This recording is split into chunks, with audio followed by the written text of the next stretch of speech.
Hello and welcome to Warrior Sports Talk. I'm Curran Coakley. And I'm Bergland. Today with us, we have the captains of the boys winter track team. Thank you to everyone who watches Warrior Sports Talk. We hope you enjoy today's episode. Here with us today, we have the captains of the boys winter track team, Aidan Brunelli and Julian Ram-Tylerbest. Aidan and Julian, thank you so much for joining us. How's it going? What's up? What's up? Thank you for coming.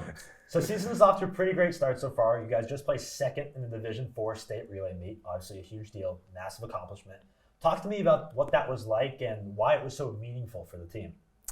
Yeah, so we've never had a team place that well in like the last 20 years, at least what our coach told us. And it was just huge because it was a great team effort all around, really no gaps in our lineup. And also one school record came down, almost another, but we can talk about that later. Yeah, no, it was great. We got the long jump school record. It was great. First time we've done that well in so long, so I'm just proud of the team, to be honest. That's awesome to hear. So Julian, adding on to that, we know you were part of a group that recently set the school record for the long jump relay, with the total reaching over 60 feet. For the rest of us who have never had the experience of setting a school record, tell us what that title means to you and what it means to have accomplished it as part of a team with two juniors, Kyle Kramer and Travis Grodzicki. Honestly, it's just cool to, be part of Medfield's history, have our names up there, all of us, it's just a vibe, It's like, oh shoot, we just broke a school record. Like our name's gonna be there for a while. Like no one's beating us for at least a little bit, I wanna say. Yeah. You get a big smile when you walk by and see the little Exactly. I walk by, see my name, I'm like, oh shoot. But it's cool. It's cool. Good. I'm glad. That was obviously a very earned record for all of you three. Exactly. Thank you. Changing gears a little bit here. Winter track is, for a lot of people, a bit of a secondary sport or an off-season sport to condition or gain an edge and whatever else they may be doing. So as captains, how do you acknowledge that this may not be most people's primary sport the way it is for both of you with track, but also keep the focus and energy firmly directed at your team's goal of winning meets? Yeah, I think we just try to take like a really fun attitude towards it, like make sure everyone gets involved and everyone's having a good time. And also just like, it's about what it is. It's about running. It's about getting better, setting personal best. So no matter what level athlete you are, everyone can get better and set a personal best. So there's varying levels, but it's all the same goal. And you feel like you two encourage that environment within the team? Try to. Yeah, definitely. Yeah, that's great to hear. All right, so winter track is also known as being a really tight-knit group. There's a lot of support for everyone, and there seems to be a really positive environment within the team. What do you attribute that to? Honestly, like we're just a family, we're just a vibe, we hop on the bus, we're blasting music, like EDM, pop, we Taylor Swift, we bopping everything.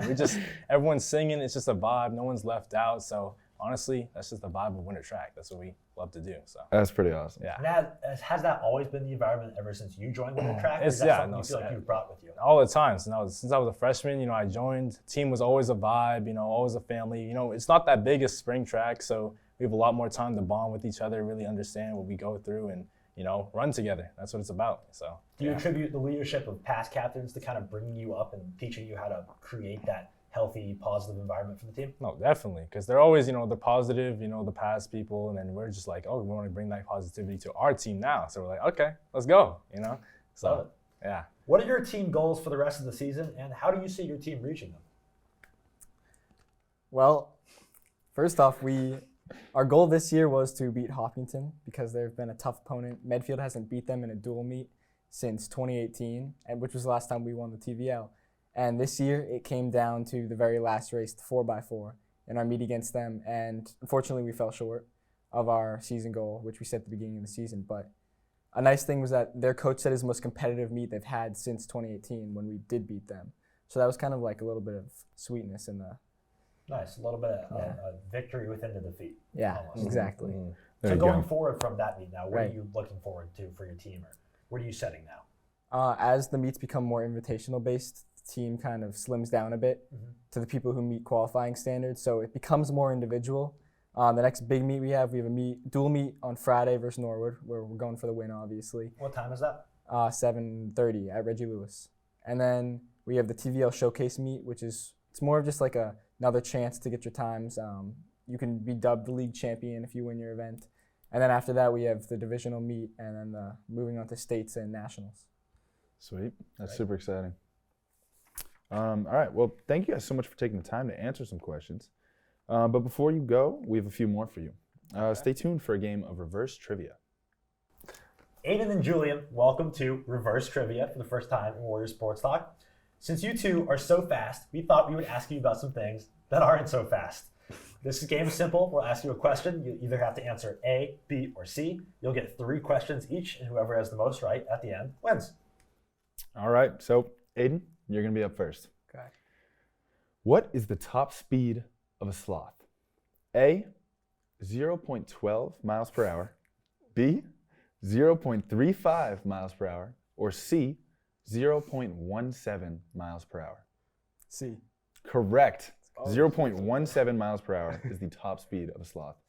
I knew that. Aidan starting off hot. Let's see if Julian can match it. I got this. On average, how long does it take to make a slow-cooked brisket? A, 6 hours. B, 4 hours. Or C, 7 hours. Honestly, give me A. A is correct. It is Give me that. on I knew average it. 6 hours. To I make a cook slow-cooked briskets all the time, bro. I knew brisket it. cooker Yes, and sir. track captain. over Yes, here. sir. Come on. All right, Bruno. Back up again. How long does it take for a plastic water bottle to decompose? A, 450 years. B, 700 years. Or C, 570 years.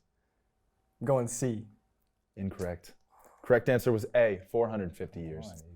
Julian for the lead. Mm-hmm. What is the slowest time ever recorded for a marathon? A, 34 years, 84 days. There's no way. B, 54 years, 246 days. Or C, 17 days. There's no way it's years. 17 days. That is incorrect. The What? answer is B, 54 years, How does that even 246 days. What? There was a Japanese marathoner who got sick during the race, during the Olympics, dropped out. Later, about 50 years, the Olympic Committee invited him back to finish the marathon, and he finished it after 54 years and 246 days. No way. That's okay. Where do you find these? That's what Oh, I'm I saying. dug for that one. Did some research. It's magic. All right, Bruno, back to you. We've all heard the phrase slow as molasses. So how slow actually is molasses? A, 0.89 miles per hour. B, 4 miles per hour. Or C, 35 miles per hour during the Boston molasses flood. C. Correct. Okay. 35 miles per hour during Credit the Miss Great P for that one. Boston molasses flood. All right, Julian, All right. needed for the tie. Hit If me. not, Aidan wins. Yeah, okay. What is the top speed of the Peel P50, the slowest car in the world? Okay. Is it A, 28 miles per hour, B, 44 miles per hour, or C, 37 miles per hour? Be careful, because okay. this is for game. Okay. Wait, one more time. Run it one more time. A, 28 miles per hour, Okay. B, 44 miles per hour, or C, 37 miles per hour. Give me A. A is correct. Thank you. That is Oh my correct. gosh, I knew it. So we have a tie between our 2 track This is light. captains, Aidan and Julian. Aidan and Julian, thank you so much for stopping by. All right, so that's all we have for today. Aidan and Julian, thank you guys for coming by. It's a great time. Good talking to you. Thank you. Thank you. It was great. That'll do it for us today. But before we go, a news update for Medfield basketball fans. For those of you who love Medfield basketball but maybe can't make it to the game, check out our live coverage of both boys and girls varsity streaming live on Huddle TV. Thank you for watching, and we'll see you next time right here on Warrior Sports Talk.